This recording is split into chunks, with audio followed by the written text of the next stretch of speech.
And in ending this text, I would like to give counsel that was written by one of our great scholars, Sheikh Hamza Yusuf, who died in 1492. He was a great scholar from Morocco, and he died in Misrata in Libya. And one of the things that he said is that the fragrance of his teaching would disseminate in the world or diffuse in the world long after his bones were laid to rest.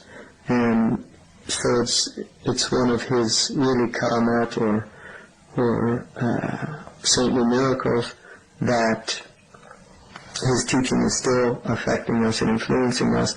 He said, Radiallahu ta'ala anhum, "No, may Allah give you and us success, and rectify our worldly and otherworldly lives, and grant us adherence to the way of the truth in our journeys and in our sojourns. But repentance is a key, and taqwa is vast, and uprightness is the source of rectification. Furthermore, a servant is never free of either blunders or shortcomings or lassitude. Therefore, never be neglectful of Tawbah, repentance, and never turn away from the act of returning to Allah subhanahu wa ta'ala, and never neglect acts that bring you closer to Allah subhanahu wa ta'ala.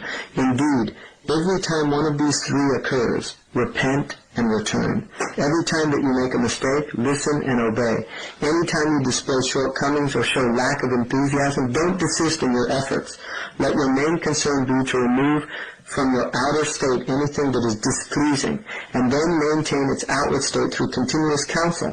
Continue doing this until you find that your fleeing from anything outwardly displeasing is second nature, and that your avoidance of the boundaries of prohibited things is as if it acts like a protective net that is placed before you.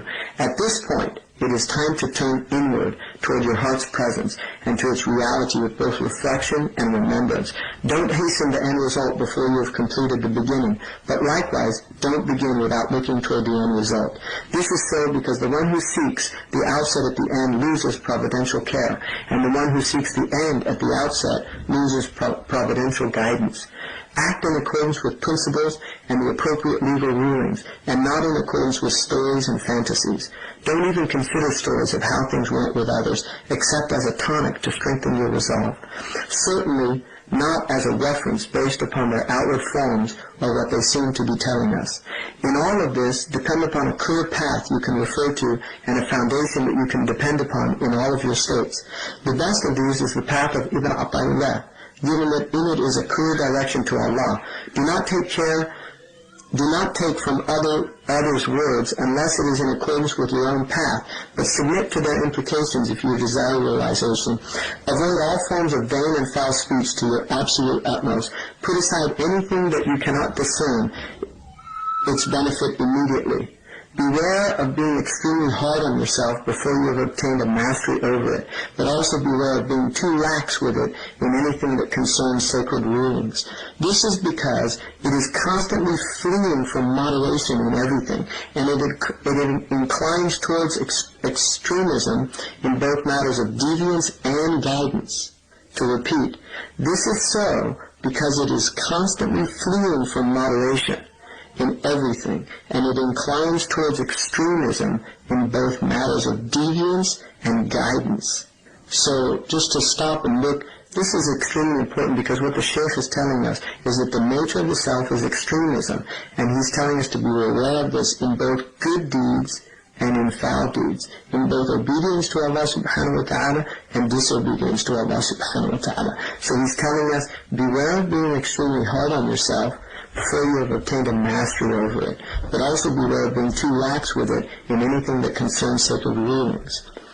He continues, seek out a companion to help you out in your affairs, and take his counsel concerning matters that occur from both your inward states and your outward affairs. If you do indeed take his companionship, then treat him in a manner commensurate with his state, and give him of your counsel based upon his inabilities and abilities, because the perfected friend is no longer to be found. Indeed, in these times, even a suitable companion who is agreeable rarely lasts.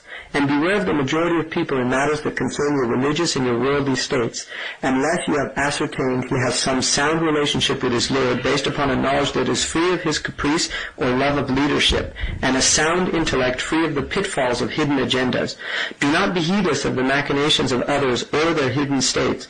Consider these two from both their origins and their actions. A person of character and family distinction rarely affects you with other than good, and yet a person of low origins roots usually cause him to disregard you when times get tough. Be extremely vigilant of the dominant qualities of a given people in any given land, and don't be heedless of the divine wisdom in the creation, and notice gatheredness and separation. Some of this we have already covered in our book Al-Qawaid, so take a look at it there. Organize your time in a manner appropriate to the time's specific needs, using gentleness and toleration, and be very wary of either harshness or laxity. This is so because too much laxity concerning permissible matters pulls the heart backward in its journey, until even a man of resolve ends up looking like a foolish boy. Work for this world as if you will live forever, but work for your next life as if you die tomorrow. Thus, do not neglect the externals of your worldly needs. In the meantime, do not be heedless of your end and final resting place. Be extremely vigilant about avoiding positions of leadership, but should you be tried with such matters, at least know your own limitations. Be absolutely sincere to Allah with the sincerity of one who knows full well who is placing demands upon him. Surrender completely to his decree with the submission of one who knows he can never overcome him. Have a firm foundation for all of your affairs, and you will be safe from their pitfalls. Organize your devotional practices, and you will find your time is extended due to the barakah or blessings in it. Never be fanatical about anything, whether it is the truth or whether it is false, for your heart will then remain in a state of soundness towards others.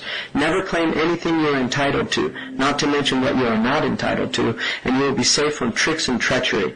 This is so because anyone who claims some rank above his own will fall in humiliation, whereas those who claim a rank they warrant will have it stripped from them, while those who claim a station less than their true rank will be elevated to even higher levels than they actually deserve.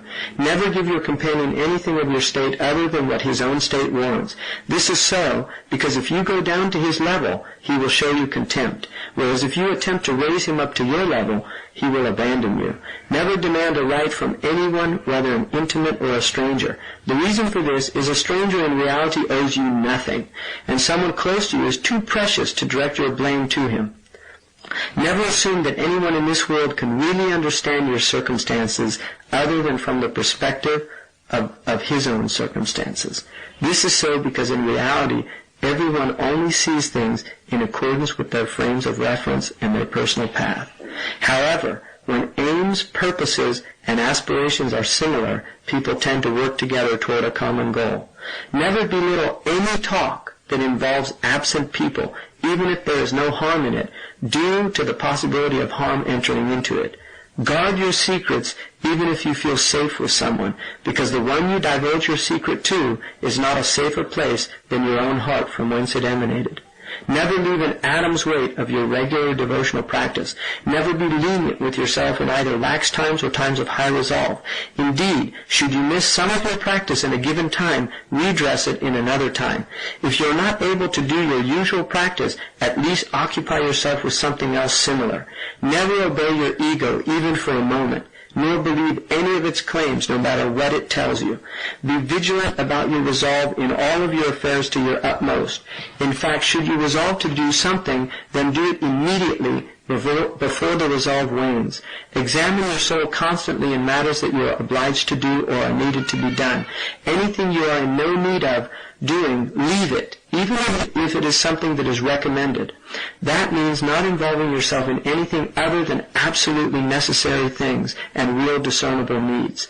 Treat others just as you would want to be treated, and fulfill to them what is due to them. All of this is really epitomized in the words of the poet when he said, "If you desire to live such that your religion is safe, and your portion is full, and your honor is sound, guard your tongue, and never mention another's faults, remembering you yourself has faults, and others have tongues. Watch your eye. Should it ever reveal to you the faults of others, say to it, 'Oh my eye, other people have eyes too.' Live treating others well and avoid aggression, and should others aggress against you, leave them, but in the best way. The source of these words is in fact nothing other than the traditions of the Prophet ﷺ when he said, "Be vigilant of Allah wherever you are, and follow a misdeed with a good deed, and it will remove it, and treat others with the most excellent of character." In another he said, peace and blessings of Allah be upon him, "Every child of Adam makes mistakes, and the best of those who make mistakes are those who seek to redress them." Again, the Holy Spirit inspired my heart's core that no soul will die until it fulfills its decreed portion of this world and its appointed time here. So be conscious of Allah and make your requests with dignity. In summation, repentance, awareness of Allah, and uprightness are the foundations of all that is beneficial. The truth is clear, and its details are weighty and significant. The affair belongs only to Allah. Success is in His hands.